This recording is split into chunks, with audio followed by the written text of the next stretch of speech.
দেশে করোনা সংক্রমণের ৩০০ দিন পার হলো। মৃতের সংখ্যা বাড়ালেও গত এক মাসে শনাক্তের হার কমে ১০ ভাগের নিচে।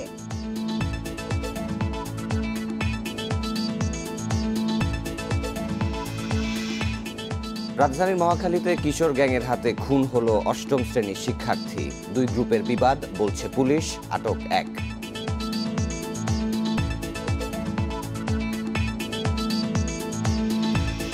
ঢাকা উত্তর সিটির অনেক এলাকায় রাতে জ্বলে না সড়ক বাতি। দুর্ঘটনার পাশাপাশি ঘটছে ছিনতাইয়ের মতো নানা অপরাধ।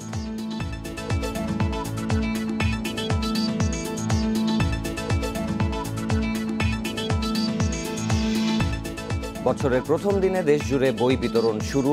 সব শিক্ষার্থীর হাতে বই পৌঁছাবে মধ্য জানুয়ারিতে।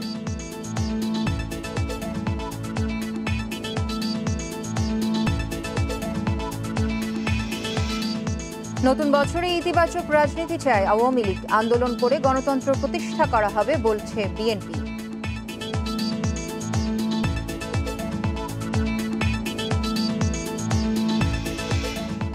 আমন্ত্রণ ১ ঘন্টার বিরতিহীন সংবাদে। আপনাদের সাথে আছি আমি ফারহানা হক এবং আমি সাফাত বিন ফরিদ। শুনছিলেন প্রধান শিরোনামগুলো, যাব বিস্তারিত খবরে। দেশে করোনা সংক্রমণের ৩০০ দিন পার হলো। গত এক মাসে কমেছে আক্রান্তের হার।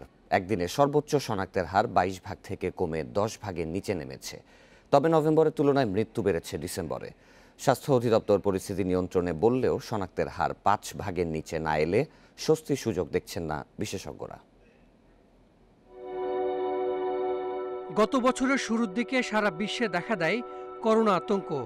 ৮ মার্চ ১১১ নমুনা পরীক্ষায় ৩ জনের সংক্রমণ শনাক্ত হয় দেশে। এরই মধ্যে পেরিয়ে গেছে ৩০০ দিন। এ পর্যন্ত ৩২ লাখ নমুনা পরীক্ষায় শনাক্ত ৫ লাখের বেশি। প্রাণহানি ছাড়িয়েছে ৭,৫০০। প্রথম ১০০ দিনে শনাক্ত ৯০,০০০ হলেও পরের ১০০ দিনে তা বেড়ে দাঁড়ায় ২,৬৩,০০০-এ। তবে শেষ ১০০ দিনে তা কমে ১,৬০,০০০। সংক্রমণ শুরুর ১০০তম দিনে শনাক্তের সংখ্যা ছিল ৩,০৯৯। ২০০তম দিনে ১,৬৬৬, ৩০০তম দিনে তা আরও কমে ৯৯০ জন। বিশেষজ্ঞরা বলছেন, পরীক্ষা না বাড়লে পরিস্থিতি বোঝা প্রায় অসম্ভব। মহামারী বোঝার জন্য, মহামারীকে নিয়ন্ত্রণ করার জন্য সবচেয়ে গুরুত্বপূর্ণ একটা জিনিস হচ্ছে এই টেস্ট এবং ট্র্যাকিং এর মাধ্যমে আমরা বুঝতে পারবো করোনা মহামারীর ধরনটা কেমন হচ্ছিল। সেক্ষেত্রে কিছুটা গাফিলতি দেখা গিয়েছে সরকারে। এটা ভালো করতে পারতো। টেস্টের সংখ্যা বাড়ালে আমরা প্রকৃতভাবে বুঝতে পারতাম যে আসলে করোনা মহামারীর গতিটা কোন পর্যায়ে রয়েছে। প্রথম ১০০ দিনে ১,২০০ জনের মৃত্যু হলেও পরের ১০০ দিনে মৃত্যু তার ৩ গুণ। আর শেষ ১০০ দিনে মারা গেছেন ২,৫৩২ জন। সংখ্যা কমলেও নভেম্বরের তুলনায় ডিসেম্বরে বেড়েছে মৃত্যুহার। ৩০০ দিনের মাসভিত্তিক শনাক্তের হারে দেখা যাচ্ছে সবচেয়ে বেশি একদিনে ৩৩ ভাগ করোনা শনাক্ত জুলাই মাসে। এরপর তা কমে ডিসেম্বরে হয়েছে ১০.৬৮ ভাগ। আর এসব তথ্যের আলোকেই পরিস্থিতি নিয়ন্ত্রণে বলছে স্বাস্থ্য অধিদপ্তর। যে সমস্ত স্বাস্থ্যবিধি মানার বিষয়গুলো আছে সেগুলো নিশ্চিত করার জন্য বিভিন্ন পদক্ষেপ নেওয়ার ফলাফল হিসেবে এবং এই বিষয়ে কিছুটা আইন প্রয়োগকারী সংস্থাও আমাদের সাথে সহযোগিতা করে আমরা একসঙ্গে কাজ করেছি। তার ফলাফল হিসেবে আমরা দেখতে পাই যে গত দু সপ্তাহ ধরে কিন্তু করোনা সংক্রমণের গতিটা নিম্ন দিকে আমরা দেখতে পাচ্ছি। শুরুতে পরিস্থিতি মোকাবিলায় বেশ বেগ পেতে হয় স্বাস্থ্য বিভাগকে। জেকেজি রিজেন্ট জালিয়াতি, নানা অব্যবস্থাপনা, অনিয়ম, ১২৫ চিকিৎসকের মৃত্যু, পরীক্ষায় দীর্ঘ সূত্রতা সহ নানা প্রতিকূলতার মধ্য দিয়ে গেলেও এখন কিছুটা মিলেছে স্বস্তি। আমাদের যখন কোভিডের চিকিৎসা শুরু হলো, অনেকে অনেক কথা বলেছে যে বাংলাদেশের কোনো ব্যবস্থা নাই, কোনো রকমের প্রস্তুতি নাই।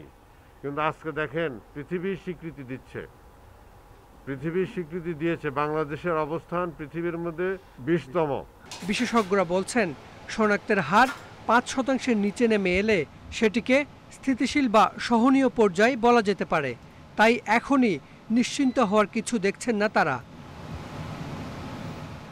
Hasan Misbah, independent News, Dhaka. এবারে চট্টগ্রামের করোনা ভাইরাসের সার্বিক পরিস্থিতির বিস্তারিত জানাতে যুক্ত হবেন সহকর্মী হাসান রিটন। রিটন, বিগত ডিসেম্বর মাসে যে এক মাসের কথা যদি তুলনা করি তাহলে চট্টগ্রামে করোনা সংক্রমণ এবং মৃত্যুর হার কেমন? এবং যেহেতু আজকে 300 দিন হলো আমরা প্রতিবেদনে যেমনটি দেখলাম, তো চট্টগ্রামের সার্বিক পরিস্থিতির বিস্তারিত জানাবেন। দেখুন, আমি গত 300 দিনের যে পরিমাণ মানুষ সেখানে নমুনা সংগ্রহ দিয়েছেন এবং যে পরিমাণ মানুষ আক্রান্ত হয়েছেন, মারা গেছেন, তার একটি তথ্য আমি দিতে চাই। চট্টগ্রামে এ পর্যন্ত 2,14,247 জন মানুষ তারা আসলে করোনার নমুনা দিয়েছেন এবং মারা গেছেন, এর মধ্যে আক্রান্ত হয়েছেন 30,339 জন এবং এ পর্যন্ত চট্টগ্রামে মারা গেছেন 359 জন। আমরা যদি গত পরশুর যে হিসেবটাতে যদি বলি, সেখানে আসলে 1,533টি করোনার নমুনা সংগ্রহ করা হয়েছিল, সেখানে 125 জন আক্রান্ত।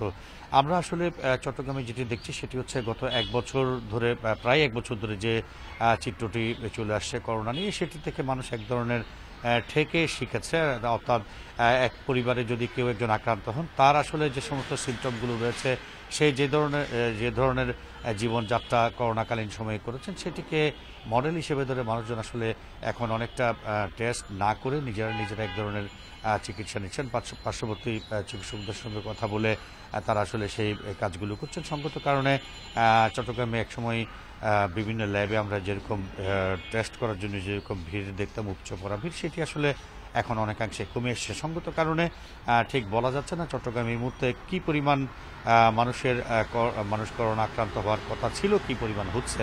এর কারণ যেটি বলছিলাম যে আসলে এখন মানুষ করোনা নমুনা দেওয়ার পক্ষে খুব বেশি তারা আগ্রহী নন, তারা আসলে ঘরে বসে চিকিৎসাগুলো নিচ্ছেন এবং সে কারণে এখন সঠিক যে চিত্র সেটি আসলে বোঝা মুশকিল।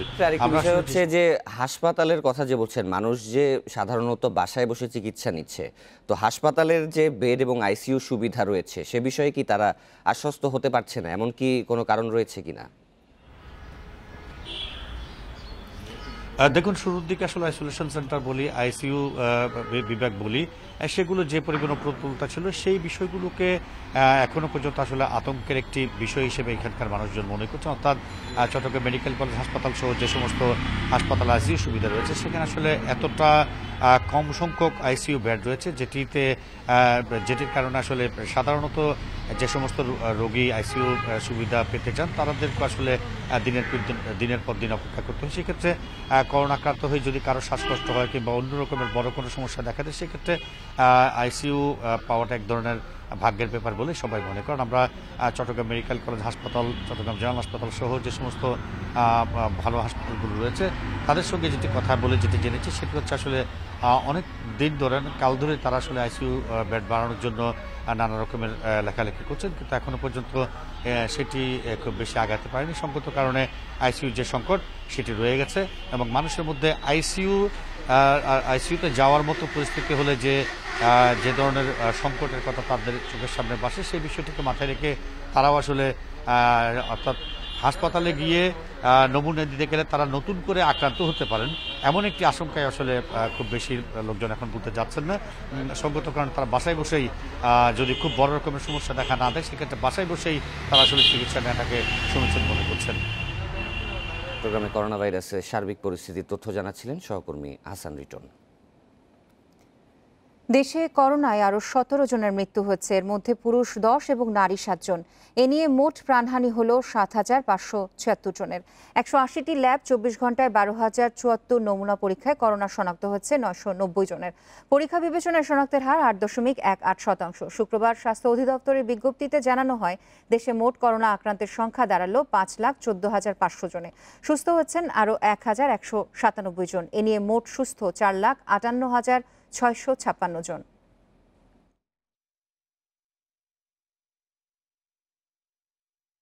রাজধানীতে আবারও কিশোর গ্যাংয়ের বলি হলো আরও এক কিশোর। শুক্রবার রাতে মহাখালীর কাঁচা বাজার এলাকায় হত্যা করা হয় শিক্ষার্থী আরিফ হোসেনকে। এই ঘটনায় আটক করা হয়েছে মূল অভিযুক্ত জনিকে। পুলিশ ও স্থানীয়রা জানায়, এই হত্যাকাণ্ডে জড়িতদের অধিকাংশের বয়স 20 বছরের নিচে। রাজধানীর মহাখালীর কাঁচা বাজারের পাশের এই জায়গায় শুক্রবার রাত 10টার দিকে ছুরিকাঘাতে হত্যা করা হয় মহাখালী মডেল হাই স্কুলের ৮ম শ্রেণীর শিক্ষার্থী আরিফ হোসেনকে। হত্যাকাণ্ডে মূল অভিযুক্ত আরেক কিশোর জনি। তারা দুজনেই থাকে মহাখালীর ৭তলা বস্তিতে। প্রত্যক্ষদর্শী ও স্থানীয়রা জানায়, শুক্রবার রাত ৯:৩০টার দিকে পূর্বশত্রুতার জের ধরে কিশোর হাসানের সাথে ঝগড়া হয় জনি সহ বেশ কয়েকজনের। পরে হাসানের পক্ষে সেখানে বস্তি থেকে জড়ো হয় আরিফ সহ একদল কিশোর। কথা কাটাকাটির এক পর্যায়ে আরিফের বুকে ছুরিকাঘাত করে প্রতিপক্ষের একজন। আঘাত করা হয় হাসান ও সোহাগকেও। যে স্যারের লোকে মারপিট হয়েছে, মানে ওই যায় কলার ধরছে, কলা ধরানোর পর মানে ছাড়া দিছে মারটা দেওয়ানোর পর। তারপরে ওই কইছে সুইচ গেটটাতে। তারপরে দেখলাম কি দুইটা এরকম দিল, দেখলাম যে রক্ত বেড়ে গেছে। 12 থেকে 18 বছর বয়স হবে। আর হলো ওরা বুঝতে পারে না এখনো যে ডেন্ডি ক্ষেত্র সবটিতে বুঝতে পারে না যে মারা কি জিনিস বা মারা গেলে কি হয়। আহতদের উদ্ধার করে ঢাকা মেডিকেল কলেজ হাসপাতালে নেয়ার পথেই মারা যায় আরিফ। পুলিশ জানায়, এই ঘটনায় প্রাথমিকভাবে যাদের নাম এসেছে তাদের অধিকাংশই কিশোর।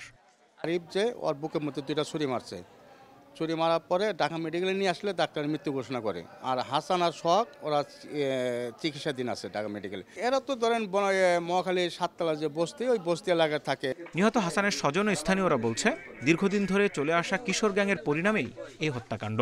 আমার সন্তান গেছে, এটা তাতে দুঃখ নাই। ভবিষ্যতে এরা যাতে কোনো মার সন্তান ক্ষতিগ্রস্ত না করতে পারে, এবং এরা সমাজের চোখে শত্রু, এবং এদের পিছে কোনো না কোনো কেউর হাত আছে। কেউ ডরে মুখ খোলে না, কিভাবে খুলবো, খোলার সাহস কেউ পায় না। কিন্তু আমি বলার কারণ রয়েছে, আজকে আরিফ এত ভালো পোলা আমাদের মাঝখান থেকে গেছে, কালকে তো আমার ছেলেও যাইব। শুধু কিশোর নয়, হতদরিদ্র অনেক কিশোরীকেও ব্যবহার করে নানা অপরাধের অভিযোগ ৭তলা বস্তিবাসীর। Zahidul Bashar, Independent News, Dhaka. ঢাকা উত্তরের অনেক এলাকায় রাতে সড়ক বাতি জ্বলে না। এতে দুর্ঘটনার পাশাপাশি ঘটছে ছিনতাইয়ের মতো নানা অপরাধ। তবে ঢাকা উত্তরের মেয়র জানিয়েছেন ৪৬,০০০ এলইডি বাতি লাগানো হচ্ছে। ২০২১ সালের ডিসেম্বরে আলোকিত হবে ডিএনসিসির সব এলাকা। রাজধানীর শেরেবাংলা নগর আবাসিক এলাকার ব্যস্ততম সড়ক এটি। প্রায় 2 কিলোমিটার এই সড়কে রাতে একটি বাতিও জ্বলে না। আশপাশের বিভিন্ন ভবনের আলোতেই চলাচল করতে হয় পথচারীদের।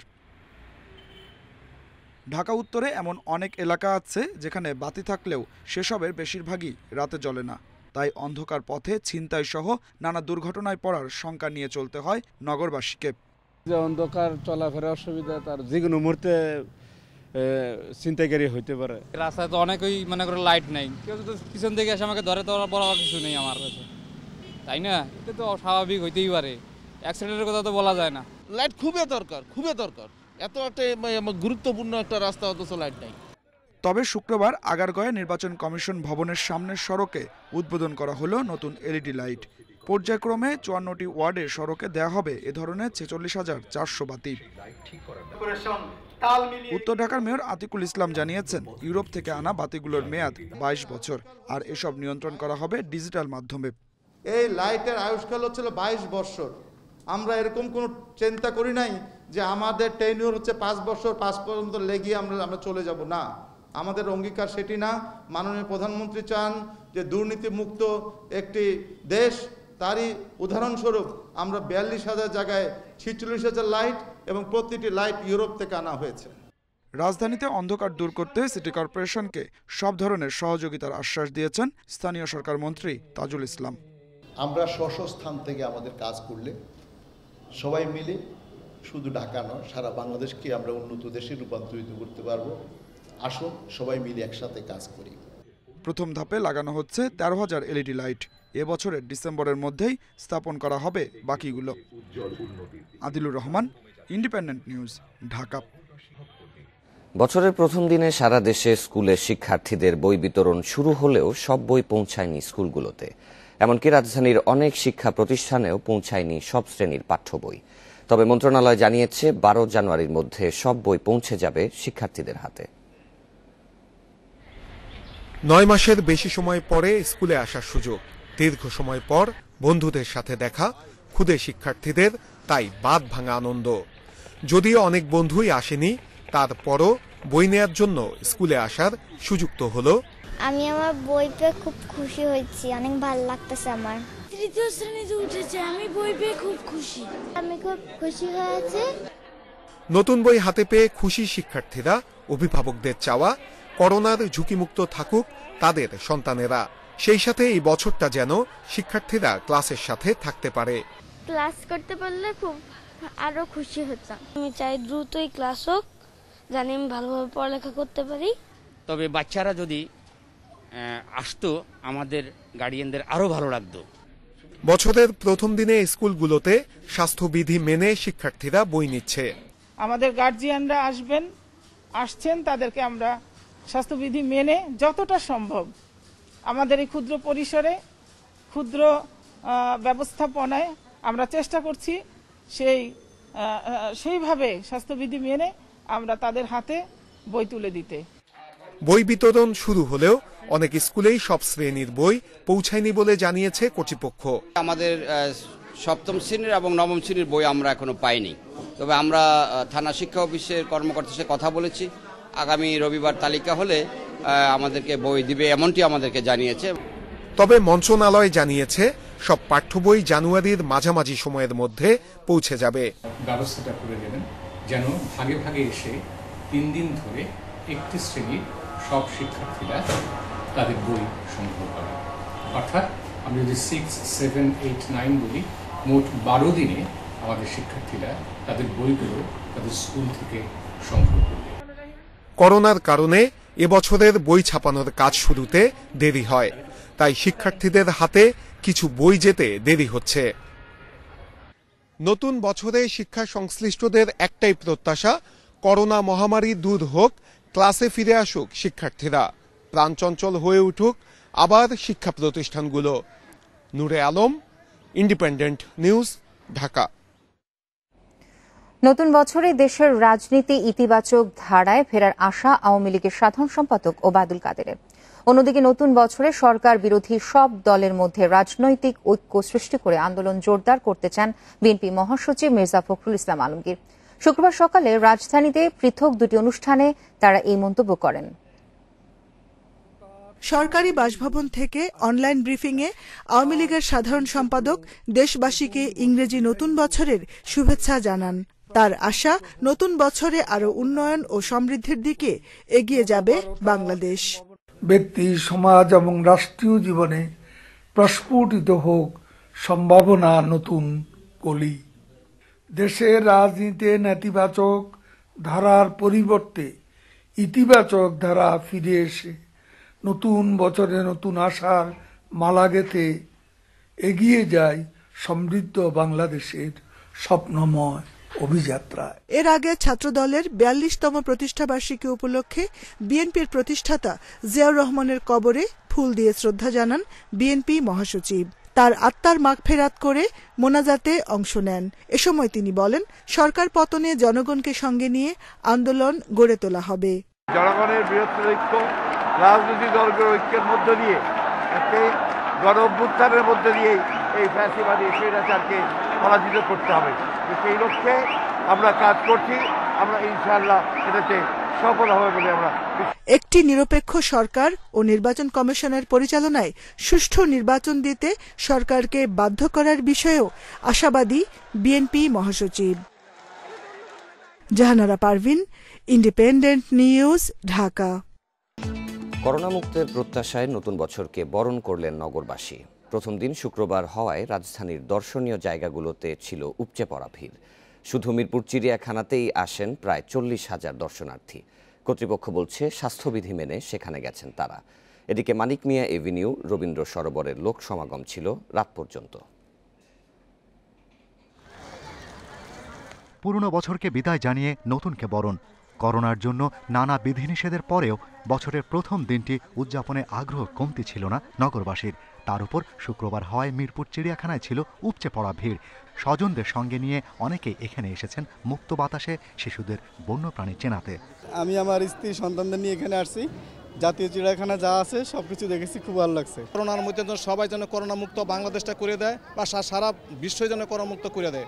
অতীত বছরের ভুল থেকে শিক্ষা নিয়ে নতুনভাবে যেন আমরা আবার 2021 সালে তা পূরণ করে আমরা সামনে আগাইতে পারি। কিউরেটর বলছেন, করোনার কারণে প্রায় 9 মাস বন্ধ ছিল চিড়িয়াখানা। তাই বছর শুরুর দিনে দর্শনার্থীদের সমাগম হয়েছে বেশি, তবে স্বাস্থ্যবিধি মেনেই আসতে হচ্ছে সবাইকে। যখন আমাদের টিকিট দেয় সেই সময় কিন্তু মাস্ক ছাড়া কোনো টিকিট বিক্রি হয় না। ভেতরে ঢোকার সময় আমরা স্যানিটাইজার, আমরা থার্মাল স্ক্যানার ব্যবহার করতেছি, আমরা ফুটবাথ ব্যবহার করতেছি, একমুখী পথ, আমাদের ডিজিটাল ব্যানার প্রদর্শন করতেছি। শুধু তাই নয়, আমরা 12টা জায়গায়, আমার এই 186 একর জায়গায় 12টা জায়গায় আমরা হাত ধোয়ার ব্যবস্থা করছি। ভিড় ছিল রবীন্দ্র সরোবর, হাতের ঝিল থেকে শুরু করে রাজধানীর নানা দর্শনীয় স্থানে। সূর্য ডুবলে জমজমাট আড্ডার দেখা মেলে জাতীয় সংসদ ভবনের পশ্চিম পাশে। সেখানে গড়া হয়েছে বঙ্গবন্ধু প্যাভিলিয়ন। লকডাউন আর কি দেয় তাহলে তো মানুষের বিজনেস অবস্থা আবার খারাপ হয়ে যাবে, আর সবই হচ্ছে আর কি করোনা পরিস্থিতির উপর নির্ভর করছে আর কি। মানুষ যে বের হয়েছে নতুন বছর যেন করোনা দূর হয়ে যায়, এটা আশা করেই বের হয়েছে আর কি। যে তবে শীতে করোনা ভাইরাসের সংক্রমণ নিয়ে উদ্বেগও ছিল অনেকের মধ্যে। তাদের প্রত্যাশা দুঃসময় পেরিয়ে নতুন বছরেই মিলবে মহামারী মুক্ত নিরাপদ এক বিশ্বের দেখা। Shahriar Anirban, independent News, Dhaka. সংবিধান সংশোধন করে আওয়ামী লীগ ও বিএনপি গণতন্ত্রকে হাতকড়া পরিয়ে রেখেছে বলে মন্তব্য করেছেন জাতীয় পার্টির চেয়ারম্যান জি.এম. কাদের। এই দুই দলের সরকারের সময়ই দেশে দুর্নীতির বিস্তার হয়েছে বলেও অভিযোগ করেন তিনি। শুক্রবার বিকেলে জাতীয় পার্টির বনানী কার্যালয়ে দলের 35তম প্রতিষ্ঠা বার্ষিকী উপলক্ষে আলোচনা সভায় অভিযোগ করেন জি.এম. কাদের। বলেন, জাতীয় পার্টিকে রাজনীতি থেকে দূরে সরাতে বিভিন্ন সময় ষড়যন্ত্র হলেও তা সফল হয়নি। তিনি দাবি করেন, জাতীয় পার্টি সমর্থন ছাড়া কোনো দলই ক্ষমতায় যেতে পারেনি। এ সময় জাতীয়তার 50 বছরে এসে মানুষ তাদের অধিকার থেকে বঞ্চিত বলে অভিযোগ করেন দলটির নেতারা।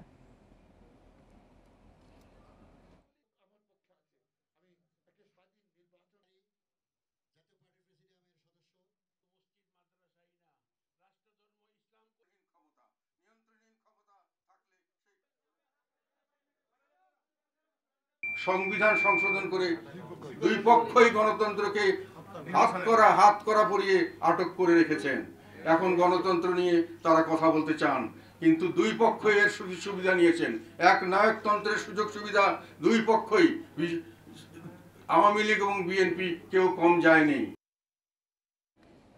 বিদায়ী বছরে পরিচালন মুনাফা কমেছে দেশের বাণিজ্যিক ব্যাংকগুলোর। খাত সংশ্লিষ্টরা বলছেন, ঋণের সুদ হার 9% নামিয়ে আনা, আমদানি রপ্তানির গতি কমে যাওয়া সহ নানা কারণে কমেছে মুনাফা।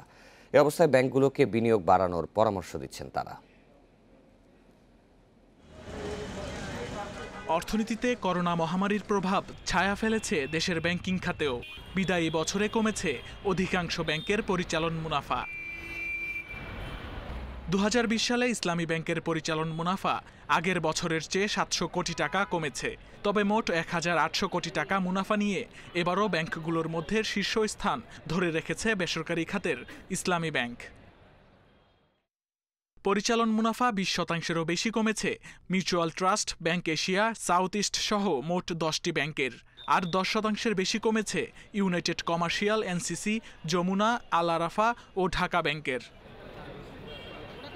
ব্যাংক সংশ্লিষ্টরা বলছেন, ঋণের সুদ হার 9%-এ নামিয়ে আনা, করোনায় আমদানি রপ্তানির গতি কমে যাওয়া, সংক্রমণের ধাক্কা মোকাবিলায় একাধিক দফায় সুদ আদায় স্থগিত ব্যাংকিং খাতে মুনাফা কমার অন্যতম কারণ।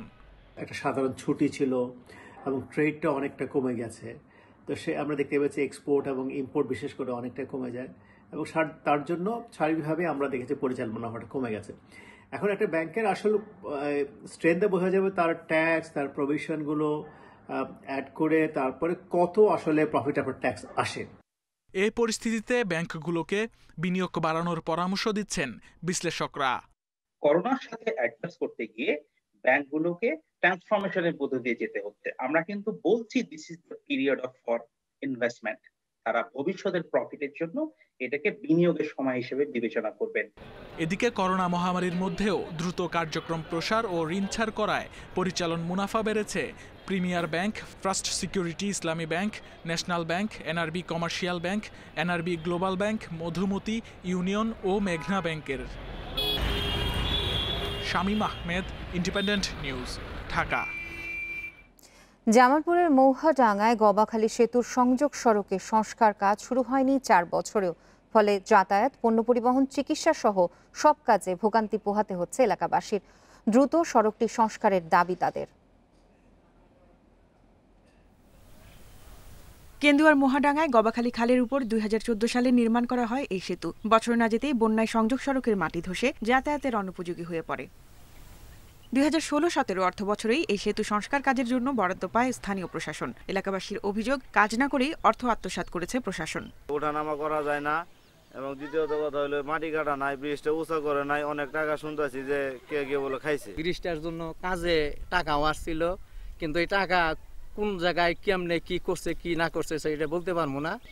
মোহাডাঙ্গা, গাজীপুর, নয়াপাড়া, কাপাসিয়া ও চর জালালিপাড়ার হাজারো মানুষ যাতায়াতের পথ এটি। এলাকার প্রায় 5000 হেক্টর জমির কৃষিপণ্য পরিবহনে চরম ভোগান্তির শিকার হচ্ছেন তারা। 400 একর 500 একর জমি আবাদ সব এই আঙ্গুরে এইভাবে উঠে যাওয়ার নাকি কষ্ট করে। আমি তো ব্যথা পাইছি, ব্যথা পারো আমি মেলা কিছু চিকিৎসা করে আমি ঠিক হয়েছি, আরো প্রচুর মানুষ এই ব্যথা পাইছে।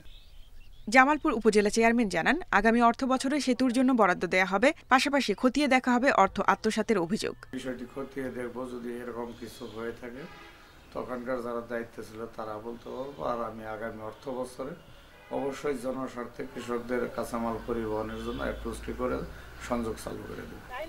সড়ক নির্মাণের দাবিতে মানববন্ধন করা হলেও টনক নড়েনি প্রশাসনের। Independent news desk. আপনারা আছেন সকাল 9টার বিরতিহীন সংবাদের সাথে। সংবাদে আরো যা থাকছে। করোনায় বিশ্বে আরো 9000-এর বেশি মৃত্যু। ভারতে ছাড়পত্র পেল অক্সফোর্ডের টিকা।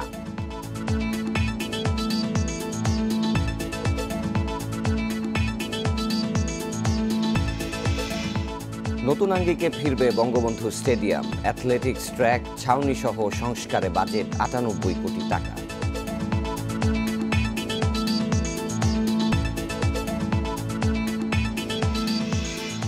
সারা দেশে আগামী 3 থেকে 4 দিন কিছুটা বাড়লেও মাসের দ্বিতীয় সপ্তাহ থেকে কমতে শুরু করবে তাপমাত্রা। চলতি মাসে দেশে একাধিক মৃদু থেকে মাঝারি শৈত্যপ্রবাহ বয়ে যেতে পারে বলেও জানিয়েছেন আবহাওয়াবিদরা। পৌষের মাঝামাঝি হলেও শীতের তীব্রতা নেই রাজধানী সহ সারা দেশে, কুয়াশাও কম। জানুয়ারির দ্বিতীয় সপ্তাহ পর্যন্ত পরিস্থিতি এমন থাকবে বলে জানাচ্ছে আবহাওয়া অধিদপ্তর। আবহাওয়া অফিস বলছে, আগামী 3 থেকে 4 দিন ক্রমাগত বাড়তে পারে তাপমাত্রা, তবে কমতে শুরু করবে দ্বিতীয় সপ্তাহ থেকে। রাতের তাপমাত্রা কিছুটা বাড়ার দিকে থাকবে, অর্থাৎ শৈত্যপ্রবাহ শীতের অবস্থাটা কন্ডিশনটা থাকবে, তবে শৈত্যপ্রবাহ অবস্থাটা অনেক জায়গা থেকে আরও উঠে যাওয়ার সম্ভাবনা আছে আর কি। তবে আগামী 3-4 দিন মোটামুটি তাপমাত্রা আবার বিশেষ করে রাতের তাপমাত্রা বেড়ে যাওয়ার সম্ভাবনা আছে। এদিকে আবহাওয়ার পূর্বাভাসে বলা হচ্ছে, চলতি মাসে দেশে একাধিক শৈত্যপ্রবাহ বয়ে যেতে পারে। উত্তর ও উত্তর পশ্চিম দিক থেকে হিমালয় ও সাইবেরীয় হিমেল হাওয়া আসার কারণে তীব্র শীত অনুভূত হতে পারে দেশের উত্তর, পশ্চিম, দক্ষিণ পশ্চিম, ঢাকা বিভাগ সহ মধ্যাঞ্চল, সিলেট বিভাগ ও পার্বত্যাঞ্চলে। শৈত্যপ্রবাহটা কিন্তু আমাদের দেশে জানুয়ারি মাসে একটু বেশি হয়ে থাকে, তবে আপাতত আজকে 1 জানুয়ারি আমাদের জানুয়ারি 3 তারিখে আমাদের বিশেষজ্ঞ কমিটির একটা মিটিং আছে। ওইখানে আমরা আরও ডাটা এবং বিভিন্ন তথ্যপাত্র বিশ্লেষণ করে আমরা তখন বলবো যে জানুয়ারি মাসে কোন ধরনের শৈত্যপ্রবাহ, যেটা মৃদু না মাঝারি না তীব্র শৈত্যপ্রবাহ, এই ধরনের কোন পরিস্থিতি হতে পারে। চলতি মাসে বৃষ্টির কোনো সম্ভাবনা নেই বলেও জানিয়েছে আবহাওয়া office. Khaled Raihan, independent News, Dhaka. রাজধানীর বাজারগুলো শীতকালীন থেকে শুরু করে সব ধরনের রঙিন সবজিতে ভরপুর। সরবরাহ ভালো হলেও দাম বাড়তি বলছেন বিক্রেতারা। আরও জানাতে এবার রাজধানীর কারণ বাজার থেকে যোগ দিচ্ছেন সহকর্মী মাহমুদ শরীফ, এবং আমাদের সাথে আরও আছেন মুন্সিগঞ্জ থেকে শুভ ঘোষ। প্রথমে শরীফের কাছে যাচ্ছি। শরীফ, কি দেখছেন কারণ বাজারের বাজার পরিস্থিতি, দরদাম কেমন, ক্রেতার সমাগম কেমন, কি বলছেন তারা? দেখুন, ঢাকার অন্যতম বৃহৎ কাঁচামালের পাইকারি বাজার কারওয়ান বাজারে আছি। কারওয়ান বাজারের যে চিত্র সেটি বলা চলে, যে এখানে যারা পাইকারি বিক্রি করছেন তারা বলছেন যে তাদের লাভ কম হচ্ছে, কিন্তু এই পাইকারি যারা বিক্রি করছে তাদের কাছ থেকে যারা খুচরা বিক্রেতা আছেন তারা যখন সবজি বা শীতের যেসব সবজি রয়েছে সেগুলি কিনে নিয়ে খুচরা বাজারে বিক্রি করছেন, তখন কয়েক গুণ বেশি দামে বিক্রি করছেন এমনটি তারা বলছেন, এবং এর সত্যতা আমরা দেখেছি। কারণ এই কারওয়ান বাজারে এখন বাঁধাকপির কথা যদি বলতে চাই, সেটি বিক্রি হচ্ছে 8 থেকে 10 টাকা, অথচ এটি কিন্তু খুচরা বাজারের দাম কয়েক গুণ বেশি, আবার কোনো কোনো ক্ষেত্রে দেখা যায় এটি দ্বিগুণেও বিক্রি হচ্ছে। অর্থাৎ বাঁধাকপি খুচরা বাজারে ন্যূনতম 20 থেকে 25 টাকায় ক্রয় করতে হচ্ছে ক্রেতাদের। আর ফুলকপির ক্ষেত্রেও এমনটি দেখেছি, ফুলকপি এখানে বিক্রি হচ্ছে 10 থেকে 12 টাকা, যেটি মাঝারি আকারের ফুলকপি রয়েছে সেটি, কিন্তু খুচরা বাজারে কিন্তু এর দামও ঠিক অনেকটা বেশি।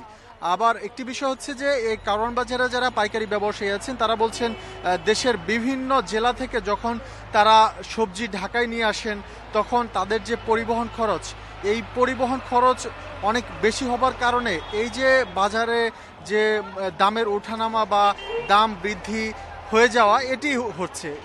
এখন এবার যত সবজি আছে শীতের সব সবজি ফলন ভালো হয়েছে এটিও তারা জানিয়েছেন, এবং এই ফলন ভালো হবার ফলে যে বিষয়টি হয়েছে যে ঢাকার দিকে বেশি আসছে সবজি, এবং এই ঢাকার দিকে যখন সবজি নিয়ে আসা হয় তখন এই যে পরিবহন খরচ সহ অন্যান্য যেসব খরচ রয়েছে এইসব খরচ বেড়ে যায়, কিন্তু কৃষক যে দাম পাওয়ার সেটি কিন্তু আসলে পর্যাপ্ত নয়, এটি এই পাইকারি বিক্রেতা যারা আছেন তারাও স্বীকার করছেন।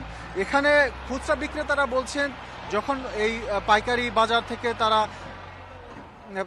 বাজার থেকে তারা সবজি কিনে যখন তারা খুচরা বাজারে নিয়ে যান তখন কিন্তু তাদের যে আনুষঙ্গিক নানা ধরনের খরচ, দোকান ভাড়া, বাজার মনিটরিং এর ক্ষেত্রে কি কোনো ব্যবস্থা আছে কিনা? এই যে দাম দেখা যাচ্ছে সরবরাহ বেশি থাকা সত্ত্বেও দামটা বেশি রাখা হচ্ছে, এক্ষেত্রে মনিটরিং এর কোনো ব্যবস্থা আছে সেখানে? দেখুন, এই শীতের সবজির বাজার মনিটরিং এর জন্য আসলে তেমন কোনো ব্যবস্থা নেই, কারণ যদিও কারওয়ান বাজারের যে খুচরা মার্কেট রয়েছে সেখানে কিন্তু একটি মূল্য তালিকা দেওয়া হয়, সেই মূল্য তালিকাতেও এই সবজির বাজারের যে মূল্য তালিকা সেটি প্রতিদিনই ওঠানামা করে। অর্থাৎ সেখানে সিটি কর্পোরেশনের পক্ষ থেকে যে দাম বেঁধে দেওয়া হয় বা লিখে দেওয়া হয় একটি বোর্ডে, সেটি প্রতিদিনই ওঠানামা করে। অর্থাৎ এই সবজির বাজারের যে চিত্র সেটি প্রতিদিনই দাম ওঠানামা করছে। এবার চলে যাচ্ছি মুন্সিগঞ্জের শুভ ঘোষের কাছে। শুভ ঘোষ, আপনার ওখানে বাজার পরিস্থিতি কি? সেখানে দরদাম কিরকম, ক্রেতারা কি বলছেন, চাষিরা কি বলছেন? দেখুন, গেল এক সপ্তাহেরও বেশি সময় ধরে কিন্তু মুন্সিগঞ্জ শহরের যে প্রধান কাঁচা বাজার রয়েছে, এই পাইকারি থেকে শুরু করে খুচরা বাজার পর্যন্ত কিন্তু বেশ অনেক ধরনের ভিন্নতা রয়েছে।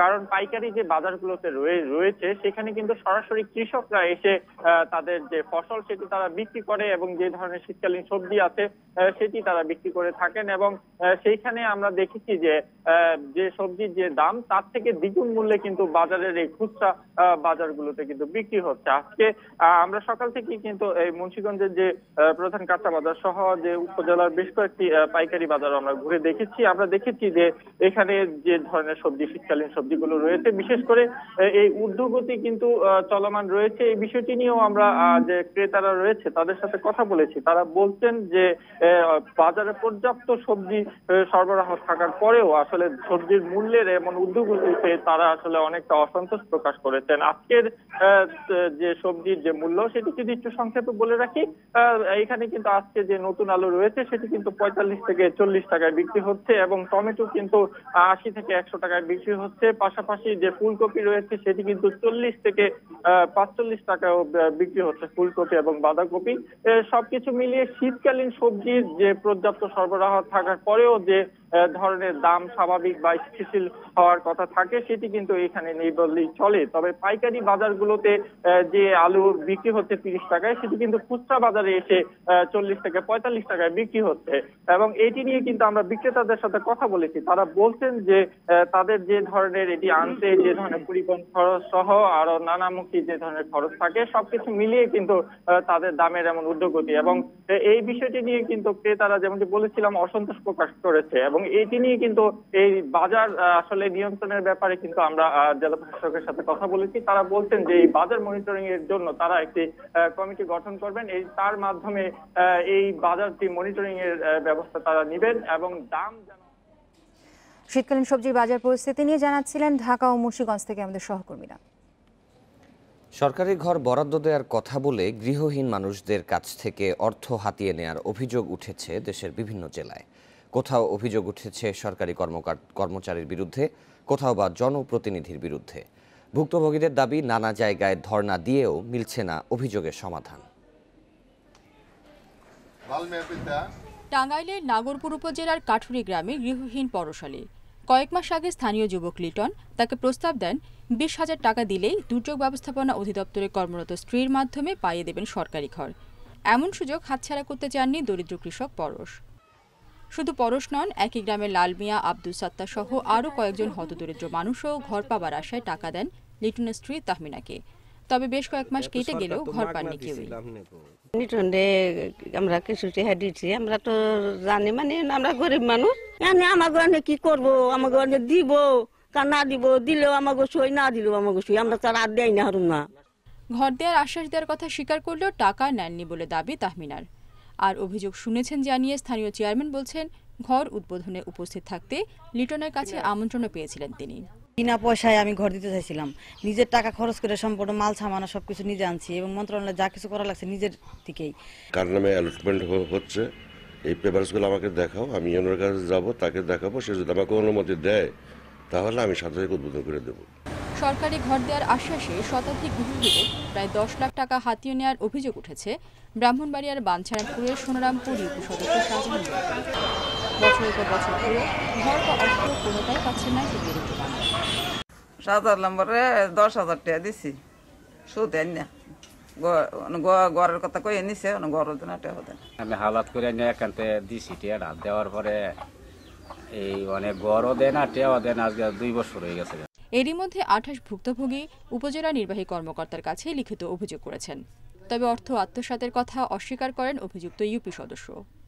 চেয়ারম্যান আমাদের অবগত করার পরে বললো কি 10,000 টাকা করে লাগবে প্রতি ভুক্তভোগী। আমি 36টা করার নাম চেয়ারম্যানের দেওয়া আছে। সদস্য বিশিষ্ট তদন্ত কমিটি গঠন করে দিয়েছি। যদি কোনো অভিযোগের সত্যতা থাকে তার বিরুদ্ধে আইনানুগ ব্যবস্থা গ্রহণ করা হবে। রেশমি নন্দী, ইন্ডিপেন্ডেন্ট নিউজ। নরসিংদীর বেলাবতে বাস ও প্রাইভেট কারের মুখোমুখি সংঘর্ষে একই পরিবারের 3 জন সহ 4 জন নিহত হয়েছেন। ঢাকা সিলেট মহাসড়কের জাঙ্গুয়া এলাকায় এই সংঘর্ষের ঘটনা ঘটে। বেপরোয়া গতির কারণে দুর্ঘটনা ঘটেছে বলে প্রাথমিকভাবে ধারণা করছে পুলিশ। ভৈরব থেকে নরসিংদীর দিকে যাচ্ছিল প্রাইভেট কারটি।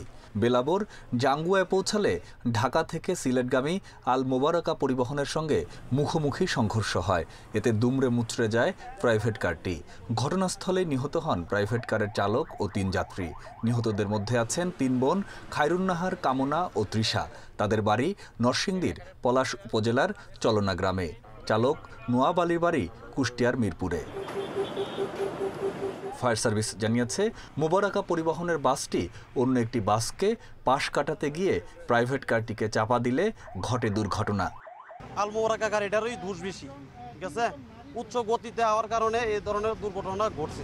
আমরা তৎক্ষণাৎ এই ঘটনাস্থলে মুভ করার পরে দেখি যে 4 জন লোক স্পট ডেথ হয়েছে, আর আমরা লাস্ট উদ্ধার করে পুলিশের কাছে হস্তান্তর করছি। বেপরোয়া গতির কারণে দুর্ঘটনা ঘটেছে বলে প্রাথমিকভাবে নিশ্চিত হওয়া গেছে বলে জানিয়েছে পুলিশ। ধারণা করা হচ্ছে উভয় গাড়ির অতিরিক্ত গতি। আপনারা নিজেরাও দেখছেন গাড়ি দুটো যে অবস্থা আছে, বিশেষ করে প্রাইভেট কার যে পরিমাণে ক্ষতি হয়েছে তাতে বেশি গতির হওয়ার সম্ভাবনাই বেশি। দুর্ঘটনায় আহত এক নারীকে উন্নত চিকিৎসার জন্য ঢাকা মেডিকেল কলেজ হাসপাতালে পাঠানো হয়েছে। Independent news desk.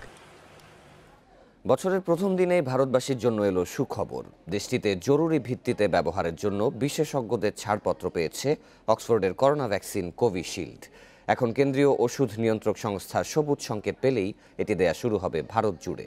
এতে দেশটির সেরাম ইনস্টিটিউটের সঙ্গে বাংলাদেশ সরকার ও বেক্সিমকোর 3 কোটি ডোজের জন্য চুক্তি থাকায় টিকাটি পাওয়ার পথ আরও সুগম হলো।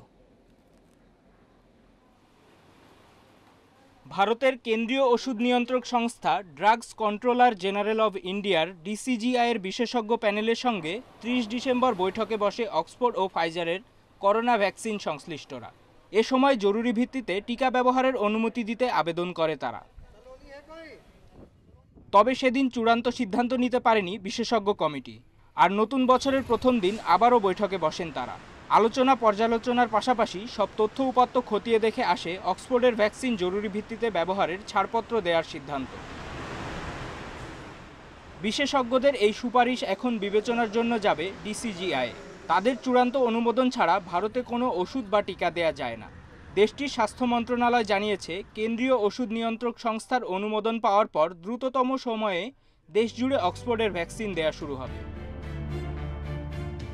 সরকারি সূত্রের বরাতে দেশটির সংবাদ মাধ্যম জানাচ্ছে, অক্সফোর্ড ও অ্যাস্ট্রাজেনেকার যৌথ উদ্যোগে ভারতের পুনের সেরাম ইনস্টিটিউট অক্সফোর্ডের কোভিশিল্ড ভ্যাকসিন তৈরির কাজ চলছে।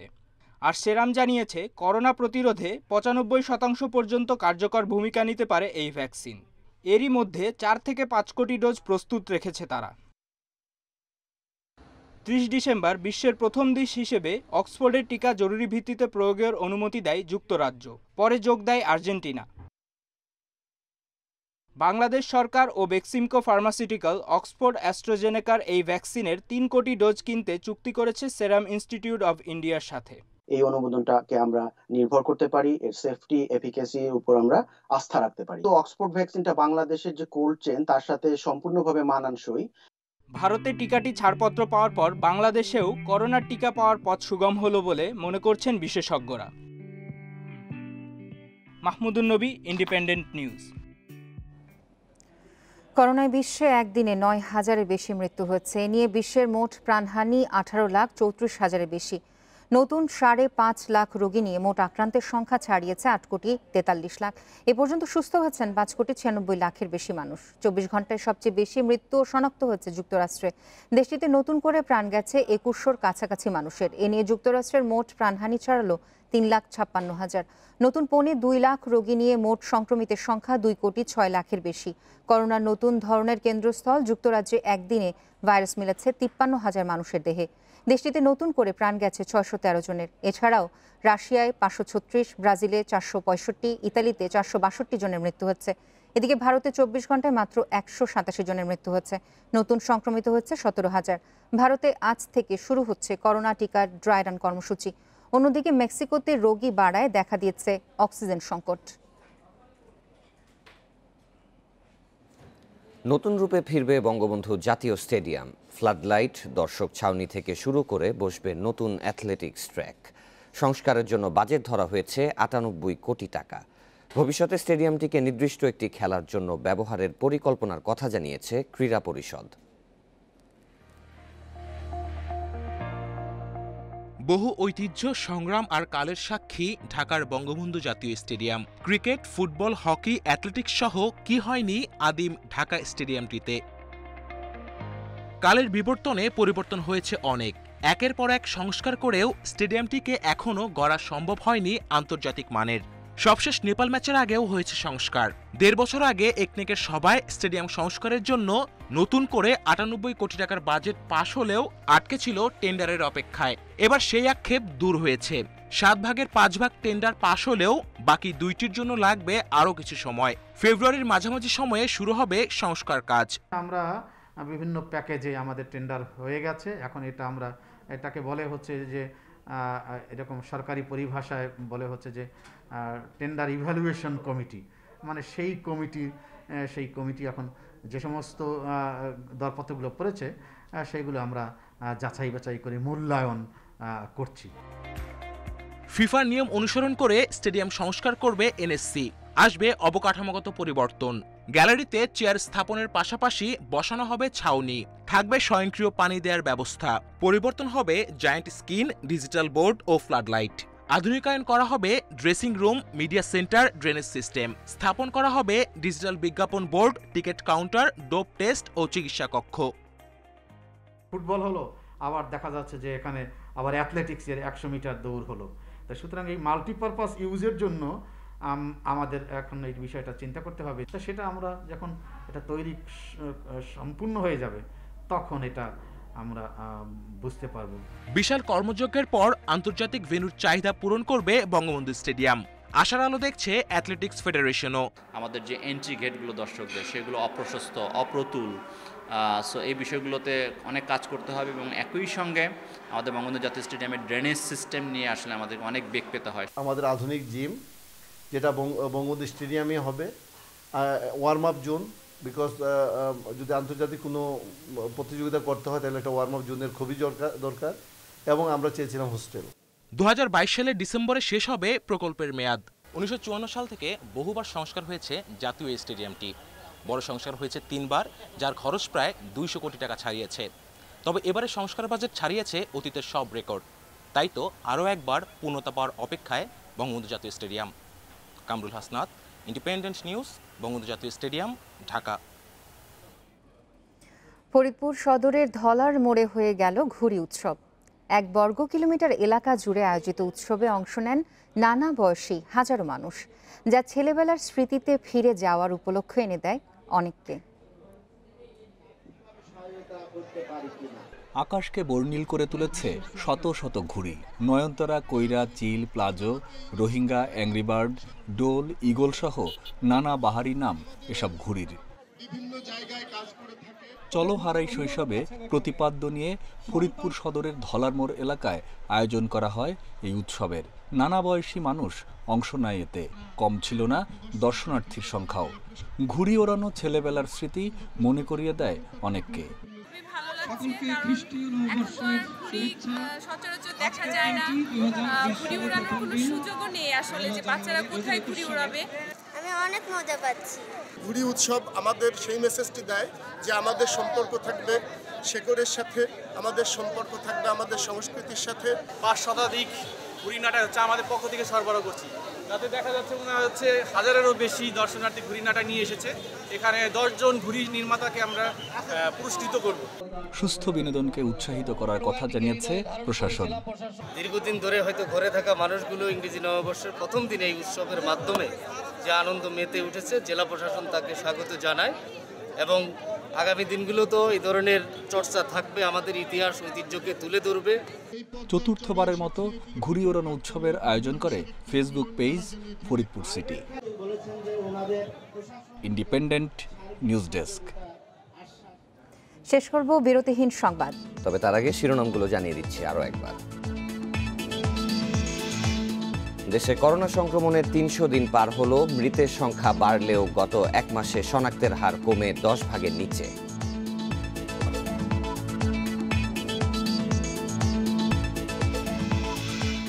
রাজধানীর মহাখালীতে কিশোর গ্যাংয়ের হাতে খুন হলো 8ম শ্রেণীর শিক্ষার্থী।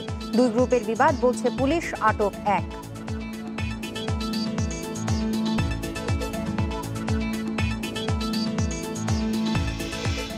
ঢাকা উত্তর সিটির অনেক এলাকায় রাতে জ্বলে না সড়ক বাতি। দুর্ঘটনার পাশাপাশি ঘটছে ছিনতাইয়ের মতো নানা অপরাধ।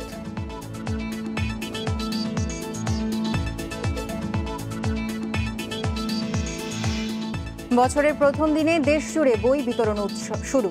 সব শিক্ষার্থীর হাতে বই পৌঁছবে মধ্য জানুয়ারিতে।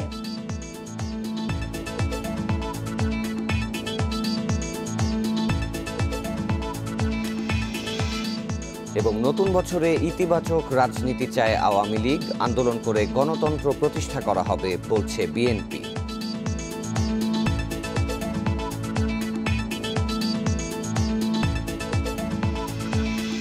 আর এই ছিল বিরতিহীন সংবাদের আরও বিস্তারিত জানতে চোখ রাখুন আমাদের ফেসবুক, ইউটিউব এবং টুইটারে। ধন্যবাদ সাথে থাকার জন্য।